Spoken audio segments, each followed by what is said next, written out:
नमस्कार मित्रांनो, माझे नाव विभूती सीतामण कुलकर्णी आहे. मी अनुजीच्या अबॅकसमध्ये शिकते. मी आज तुम्हाला अहिल्याबाई होळकर यांच्या जयंतीनिमित्त माहिती सांगणार आहे. अहिल्याबाई होळकर यांचा जन्म 31 मे 1725 मध्ये महाराष्ट्रातील चोंडी या गावी झाला. त्यांच्या वडिलांचे नाव माणकोजी शिंदे तर आईचे नाव सुशीलाबाई होते. ज्या काळात महिलांना घराबाहेर पडण्याची देखील परवानगी नव्हती, त्या काळात अहिल्याबाईंच्या वडिलांनी त्यांना शिक्षणाची संधी प्राप्त करून दिली. अहिल्याबाई एक कर्तृत्ववान, बुद्धिमान राज्यकर्त्या होत्या.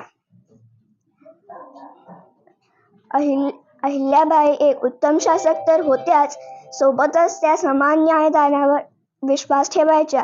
त्यांच्या मनात दया, करुणा, प्रेम व गरजूंना मदत करण्याची भावना होती. अत्यंत न्यायप्रिय असलेल्या अहिल्याबाईंची ज्योत वयाच्या 17व्या वर्षी 13 ऑगस्ट 1795 रोजी मावळली. धन्यवाद.